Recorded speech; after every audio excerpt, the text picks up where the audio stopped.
Now, on News Talk 105.9 WMAL. Vince Coglianese.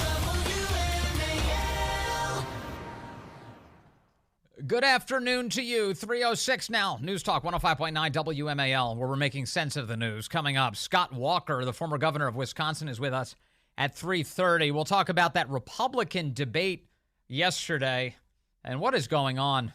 Just chaos last night. Henry Rogers is with us at 4 o'clock, the chief national correspondent for the Daily Caller. He was traveling with Donald Trump yesterday, the former president of the United States, as he went to Michigan to meet with auto workers. He'll give us a rundown of what that was like. The two men had a lot of time to talk. We'll get a relay on that conversation.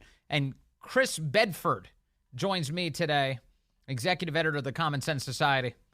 We'll talk about it all, and we'll chat with you at 888-630-9625, 888-630-WMAL.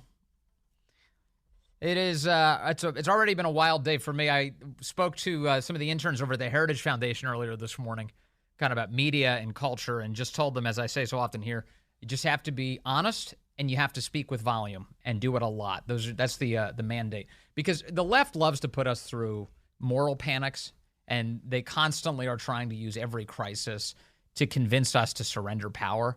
And the most amazing people in our society are the ones who can plant their feet, keep their head up, keep their cool, and realize what's going on and stop it. Those are the most impressive people. And we all fail to various extents when we're confronted with some of these events. I know I have in the past, but I like to learn from them. And so I was telling some of the interns today, they should learn from my failures and definitely confront tyranny wherever they see it for fear of losing their country. That was kind of the message today over a much longer period of time. It was funny, as I was just about to walk in, though, I took my glasses off. I realized I usually wear glasses, and I realized my glasses were dirty.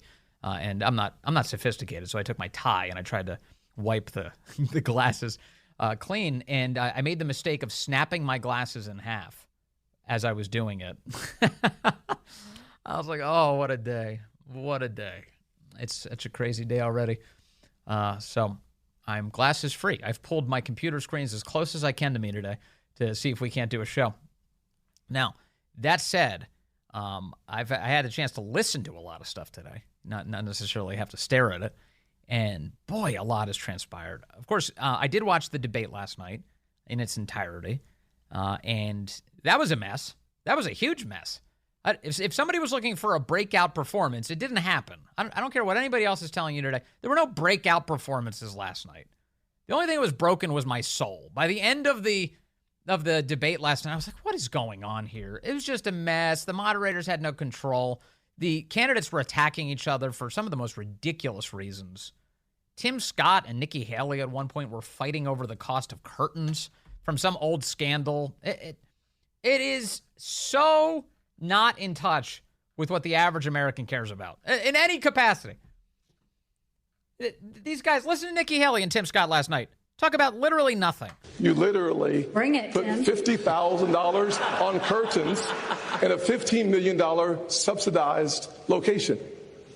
Next. You got bad information. First of all, I fought the gas tax in South Carolina multiple times against the establishment. Just go to YouTube. Against the establishment. Just go to and YouTube you want and to know see what for that yourself. 10 cent was? When they wouldn't pass the gas tax, the establishment and the companies wanted me to do it. So oh my God, and they go on and on. And they get back to the curtains and why'd you hang those curtains? And okay, will you please? We have a country to save here. If you're interested in that particular job, we'd be interested in how you would do that. Also, Nikki Haley was particularly venomous last night. I don't know what it was. The fangs came out, especially for Vivek Ramaswamy. Boy, I got to say, she's not the only one. I'm pretty convinced that entire stage hates him. They just dislike this guy. And I realize that probably some of it is just like the annoyance that a young up-and-comer has made a name for himself that quickly and is now standing on a stage where you have a bunch of people who think, I earned this. I've been in politics for decades. Why is Vivek standing on this stage? And that kind of entitlement mentality, please purge that from your heads, please. Don't allow that to animate you if that's what it is. And Vivek is due for criticism of a variety of kinds. We've done some of it here. Like, I think that his decision to get on TikTok to speak to young people is foolish. It's dumb. He's calling on people to get off of TikTok. The Chinese influence operation that's being conducted there, the spying operation, no Republican presidential candidate should jump on it. He was making a claim last night. Well, I'm going to where the kids are, please. Please. Just stay off that nonsense. But he did. He got on it. Here's Nikki Haley, Vivek last night. This is infuriating because TikTok is one of the most dangerous social media apps that we could have. And what you've got, I honestly, every time I hear you, I feel a little bit dumber for what you say. Because I can't believe that here you've got a TikTok situation. What they're doing is these 150 million people are on TikTok. That means they can get your contacts, they can get your financial information, they can get your emails, they can get text messages. You know, it's funny, too, because Nikki Haley wrote a glowing blurb for Vivek's book, Woke Inc. You know, that book that made him really famous, that book that he wrote about what's going on in corporate America. On the back of it is a glowing review from Nikki Haley on the book. And so here she is. Every time I hear you, I feel dumber, she says. That's not what you say when you wrote the blurb for his book. Chris Christie had a big moment last night. Chris Christie always has big moments, but last night he had one where he told perhaps one of the worst dad jokes we've ever heard in a political forum. And I want to look at that camera right now and tell you, Donald, I know you're watching. You can't help yourself. I know you're watching, okay? And you're not here tonight, not because of polls and not because of your indictments. You're not here tonight because you're afraid of being on the stage and defending your record. You're ducking these things. And let me tell you what's going to happen. You keep doing that, no one up here is going to call you Donald Trump anymore. We're going to call you Donald Duck.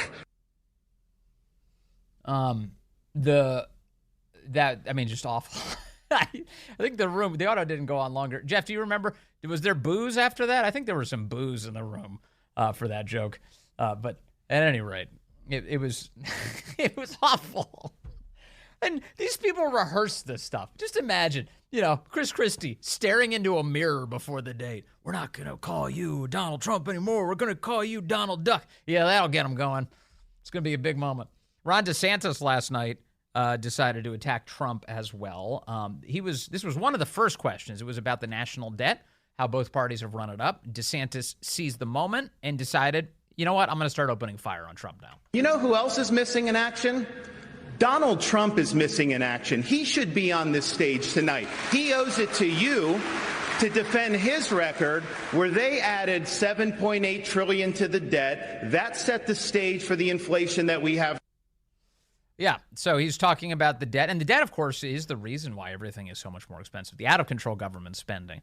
Now, not built into any sort of political statement might be the nuance that the Trump campaign would respond with. Well, we passed these massive spending packages because of the government shutdowns, and they were designed to keep people whole as the government forced them into their homes, yada, yada, yada. But the reality is, there's no question, this massive debt has definitely driven up inflation.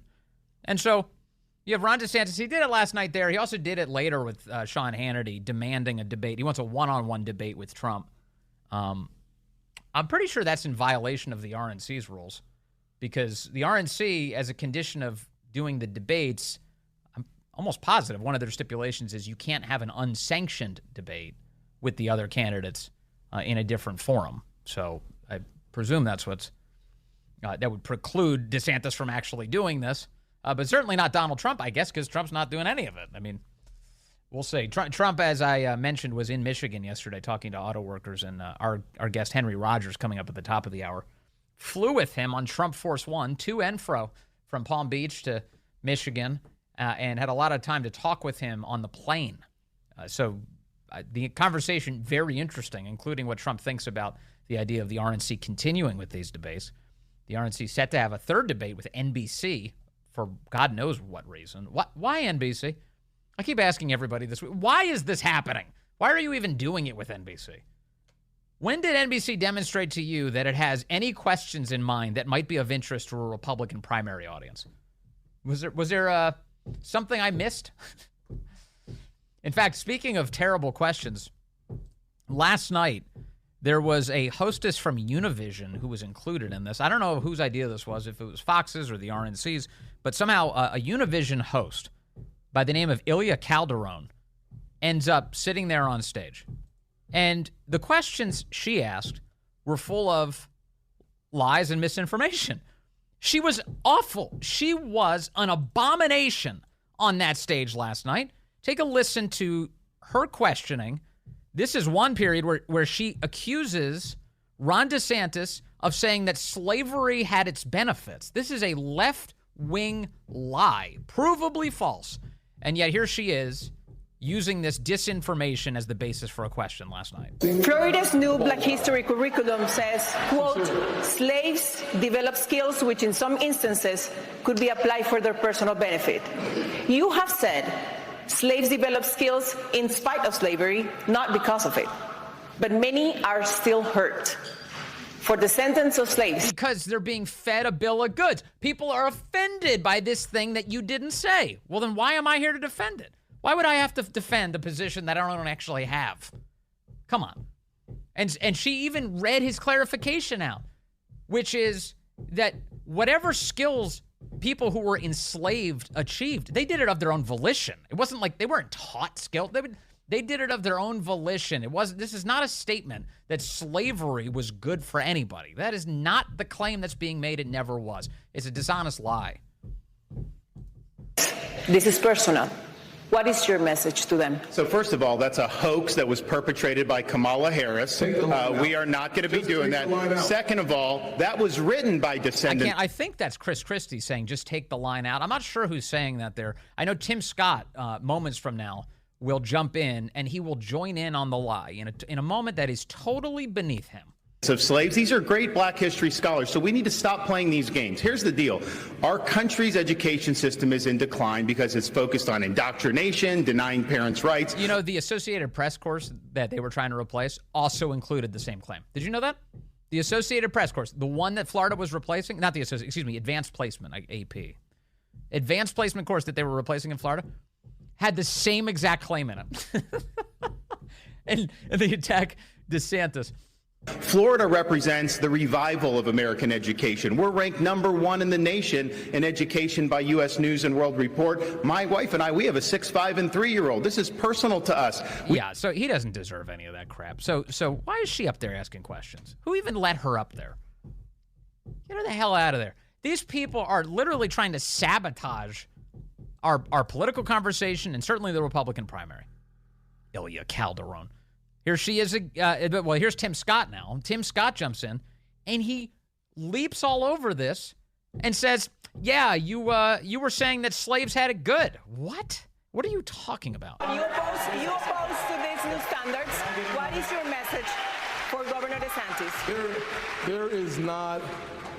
There is not a redeeming quality in slavery. He never said he that. He and Kamala should have just taken the one sentence out. How disgraceful does it get? And Tim Scott, he's one of these guys who, by and large, the corpus of his work, his public presence, you sit there and you think, he's a nice guy. He's a nice guy. He actually, it almost looks like he doesn't really even want to fight the other people on stage. He doesn't have much of a stomach for that. He just wants to get along with everybody. But then for him to get up there and think that he gains a political advantage out of trying to use his skin color as a weapon in order to advance a lie, it's totally disgraceful. And he should be ashamed that he took that tack yesterday. He should be up there defending Ron DeSantis from scurrilous attacks. Voters would think highly of him for that. You want to attract voters, tell the truth. America has suffered because of slavery, but we've overcome that. We are the greatest nation on earth because we faced our demons in the mirror and made a decision. So often we think okay, and he pivots into a great line. He pivots into a Frederick Douglass-esque speech. That's totally right. But that first part, that predicate, just awful. It was just so stupid that he signed on to what she said in the first place, which was a lie. Now, additionally, this Ilya Calderon, she also told lies, half-truths, intentional deceptions as it relates to our border crisis. Coming up in a moment, the question that had me yelling at my TV screen last night as this woman alleges that it's Americans who are to blame for the fentanyl crisis. The real problem, American citizens. Hold tight. It's 3:20 now. Mark Levin, weeknights from 6 till 9. On News Talk 105.9 WMAL. Making sense of the news. According to Customs and Border Protection, about 90% of fentanyl is seized at official border crossings, and 57% of the smugglers are U.S. citizens. How would you stop fentanyl brought into the country, mostly by U.S. citizens, through ports of entry? Do you hear that? That was Ildia Calderon last night. Now, this is one of those claims. When you hear a claim like this, it deserves your scrutiny. I'm going to replay the top of it. Listen to how she describes it. It's worded very intentionally. According to Customs and Border Protection, about 90% of fentanyl is seized at official border crossings. Okay, that's of the fentanyl that is seized, 90% is detected at the official ports of entry. Obviously, because all of the detection equipment is at the port of entry. So the other 10% is what they're able to catch when it's coming through between the ports of entry on our border. That's what she's talking about here, but she's being very deceptive. And not included in this is any of the fentanyl that gets through. Is any fentanyl getting through? Quick survey. Can you tell? Do you know if any fentanyl's getting through? Well, yeah, it's killing over 70,000 Americans a year, so some fentanyl's getting through, isn't it? Quite a bit. In fact, the quantity that they interdict is a good gateway into just how much is actually making it past. So if the quantities go up, this is the Biden administration loves to say this. Like, look, we're getting more, we're catching more on the border. Yeah, because there's so much more that's coming into the country that you're not catching. That's actually what's happening. And 57% of the smugglers are U.S. citizens. 57% of the smugglers are U.S. citizens. Okay, you remember that? 90% that they catch at the border, ports of entry. 57% of the people who are carrying it are U.S. citizens. That's all she's saying. Now, what she's not saying, again, is all of the stuff that makes it through between the ports of entry. This is fun with statistics. It is deception. And so from the Univision lady, so she says, all of this is coming in. American citizens are causing the fentanyl crisis. How would you stop fentanyl brought into the country, mostly by U.S. citizens, through ports of entry? How does a Republican debate end up with a question that defends illegal immigration and the cartels? How does that happen? Exactly. Who's responsible for bringing this in? Well, China. They send the precursor chemicals to the cartels, who makes the fentanyl, and then they inject it into the country. Again, just disgraceful. Julio Rosas talked about some of this today on a program called CPAC's America Uncensored. He was talking about this with, I don't have the clip so readily available, but he was pointing out that the border's wide open. He said in an interview with Matt Schlapp today, he said the border's completely wide open. The cartels are exploiting this. They're getting tons of drugs in. I just heard, yesterday on our southern border, Eagle Pass, Texas. Do you know how many Border Patrol agents they actually had on the border yesterday? 0. 0 agents were available to attend to the border yesterday because Biden opened the door. Coming up, Governor Scott Walker joins us. He'll give us his assessment of yesterday's debate, if you can even call it that. News Talk 105.9 WMAL. Making sense of the news. Good afternoon to you. 3:35 now. News Talk 105.9 WMAL, where we're making sense of the news. Coming up 4 o'clock, Henry Rogers, chief national correspondent for the Daily Caller, spent the day yesterday traveling with President Donald Trump. A lot of conversations with the man. Henry will relay what he learned. Chris Bedford is here at 5 o'clock, executive editor of the Common Sense Society. We'll talk to him about everything going on today, those debates last night, as well as the impeachment proceedings today. And we'll chat with you at 888-630-9625, 888-630-WMAL. Yes, that debate with everybody but Donald Trump happened last night in Simi Valley, California. None of you have indicated that you're dropping out. So, which one of you on stage tonight should be voted off the island? Please use your marker to write your choice on the notepad in front of you. 15 seconds. Starting now, of the people on the stage, who should be? I'm absolutely serious. With all due respect, I mean, we're here, we're happy to debate, but I think that's disrespectful to my fellow competitors. Nobody wants to participate. Let's do some questions. Let's talk about the future of the country. Oh, real mess last night. Scott Walker is a former governor of Wisconsin and once was on that debate stage. He's the current president of the Young America's Foundation and joins us now. Governor Walker, good to have you with us, sir. Good to be with you. Yeah, no voting people off the island. And please, for goodness sakes, don't let these moderators ask people to raise their hands. This is like the most ridiculous stuff the last 2 debates. Unbelievable. Well, I don't understand why the RNC can't figure out a way to get moderators who ask questions that are interested in what Republican primary voters are interested in. Last night, they had this Univision lady. I was just talking about her, Irina Calderon. So bad. She accused American citizens of being responsible for the fentanyl crisis. And she said that Ron DeSantis endorsed a view of slavery that it was a benefit to slaves. These are just lies. Absolutely. Well, 8 years ago, on that very stage where they were last night at the Ronald Reagan Presidential Library and Museum in Simi Valley, I obviously got out of the race, did so because I saw what others didn't see and many others don't seem to see now, and that was the Trump train had left the station. I joke I got out before I got a nickname, but I could see where things were headed. Mm-hmm. One of the things I told Reince Priebus, who was in the RNC chair, and I would hope the RNC would figure out now is you can't dictate every question. I get that. I get that no moderator is going to do that, but you can definitely dictate the format. And one, I did a list of this last night on Twitter. Don't let people up there who fundamentally disagree with the Republican platform.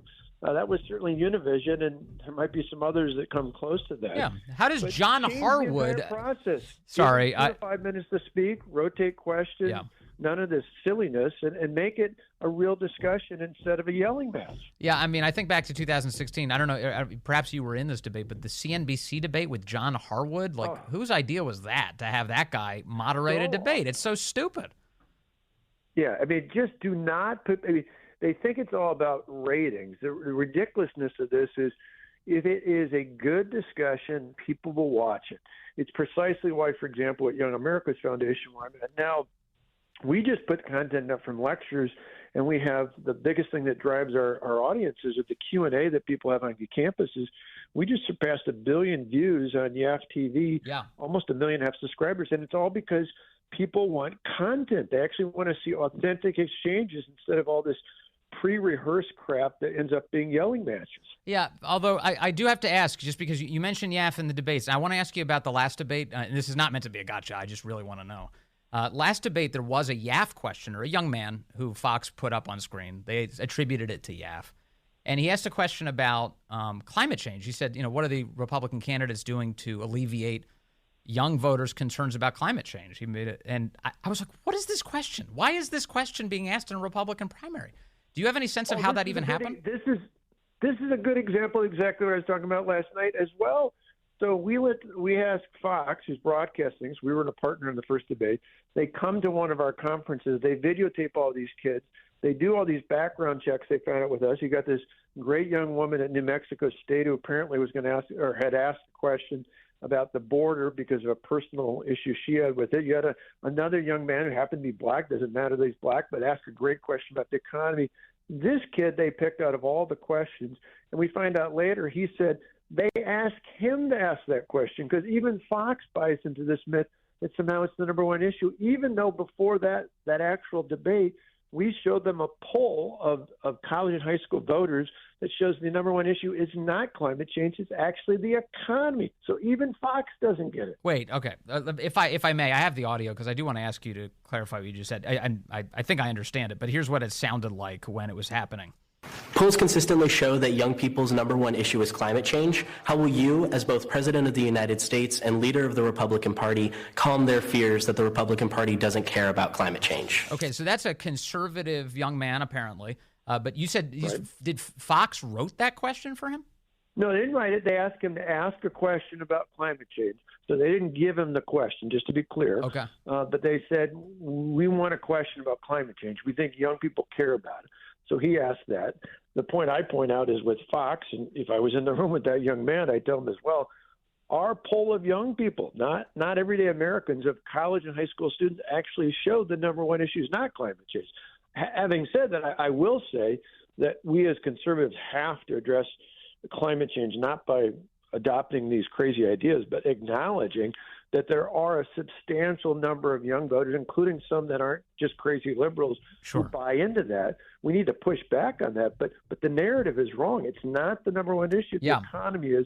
But that's typical of the media, including, sadly, even Fox buying into that. I mean, I do that is a good point, that breaking people free of the neuroticism that the left has imposed upon them with climate change is, I think, actually an important thing. You got to break them out of this spell because it is destroying the country, and it's manifesting itself all over the place. And we've got to put a stop to that, Governor Walker. Well, there's no doubt about it. In fact, we have some great speakers. Alex Epstein's a good guy. Yeah. He was at Syracuse the other day for YAP. The guy he was debating against didn't show up, claimed some lame excuse with his speakers bureau. But really, they don't want to have a head-to-head debate because they feel like they've got the clear advantage. Because from the time these kids were little kids watching videos until now, all they've heard is this climate change religion out there. But we've got to be careful. Obviously, one of the things I give caution on when I answer questions at college campuses, when these kids, because they're literally scared to death about this, they think it's an existential threat. We have to acknowledge their feelings, but tell them how they've been misled. A good example I give is I tell them, remember when people once upon a time said if you got the COVID shot, you'd never get COVID?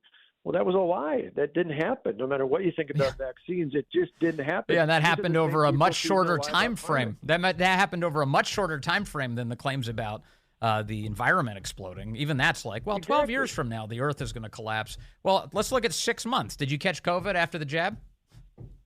Exactly. I mean, and kids get that because they, particularly college, they were deprived of an education that many of them had to pay a lot of money for because of that very issue, because of all the shutdowns. So making those cases without, calling them morons or this or that, but saying, hey, here's examples of things people have told you that haven't been true.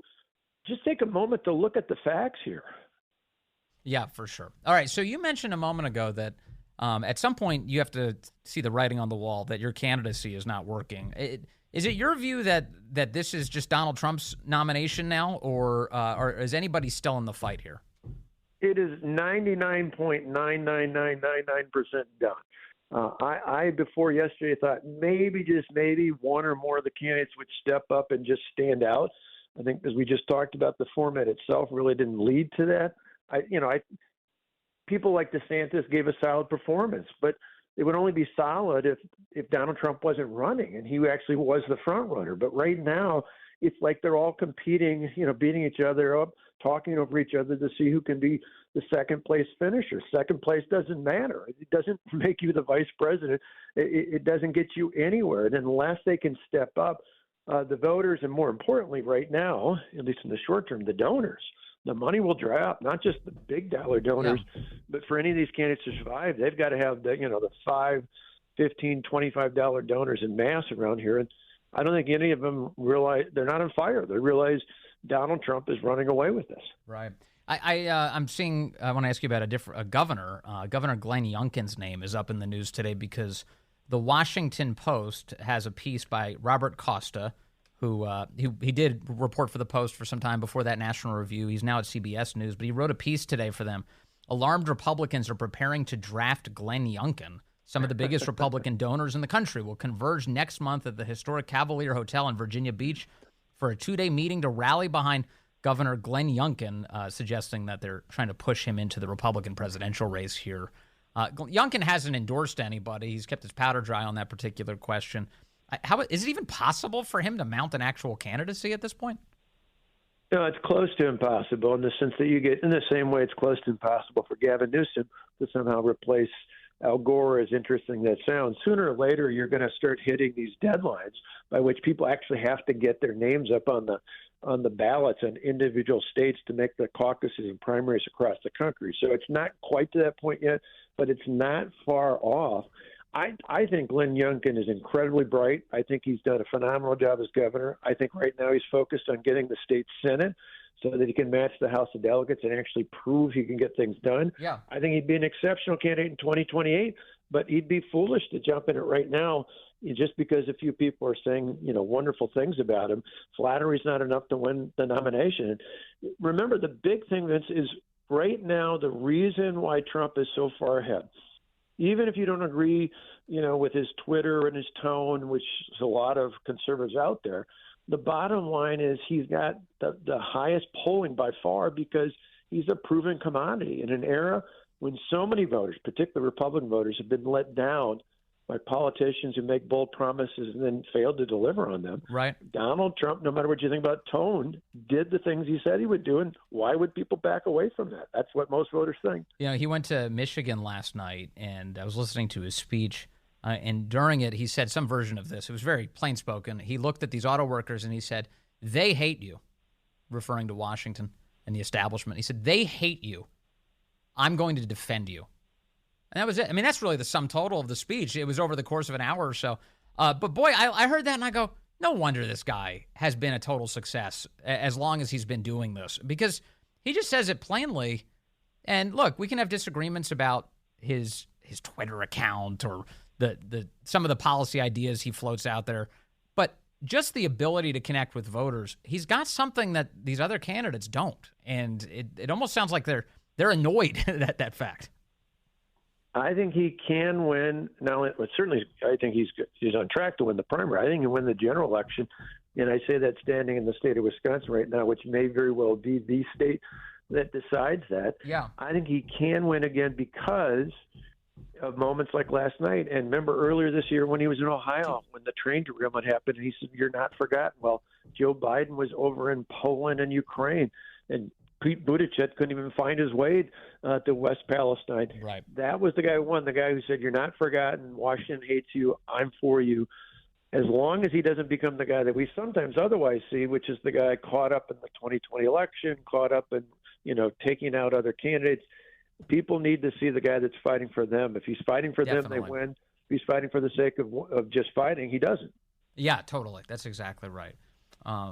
It is so the big question that some of the other candidates are making an argument that it's about path to victory, right? They say, look, Trump may have a bunch of support. That's wonderful, but the reality is in the states where it's close, you mentioned Wisconsin, he's not a sure thing. I am. I'm much more likely to make it over to the finish line. I'm much more appealing to some of these swing state voters. That's the argument that they're making. How do you view it, Governor Walker? Do you think that Trump does have an electoral path to victory through these swing states?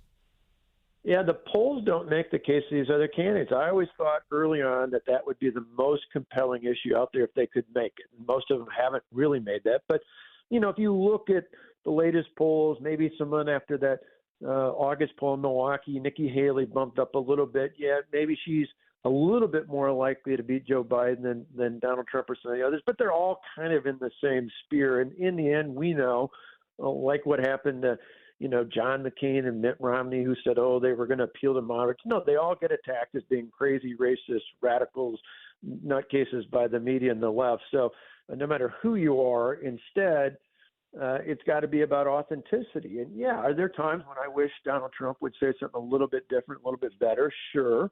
But again, I go back to the fact that if he stays focused on being the guy who's fighting for you against the establishment, against the people in Washington, against all the others who don't deliver on their promises, he wins. If he's looking like he's just fighting for the sake of fighting, he does not. And he clearly can win Wisconsin, Arizona, Georgia. I think he wins those states. It doesn't matter about Pennsylvania. He's going to take North Carolina and the rest of the lineup the way they did before, and he wins. But it's still not a given, obviously. And Joe Biden helps that, too, because remember, the other part of this equation is nobody who voted for Trump in 2020 is not going to vote for him in 24. But there's a lot of people who voted for Joe Biden who are either not going to vote for him and vote for Trump, or more likely, they're not going to vote at all. Right. And that's at least a gain for Trump. And there's people who didn't vote at all who will vote for Trump. And that's the other piece. And in an election that's very close, I think the number is something like in the last election, just the difference in those swing states was 50,000 votes. It's not that many.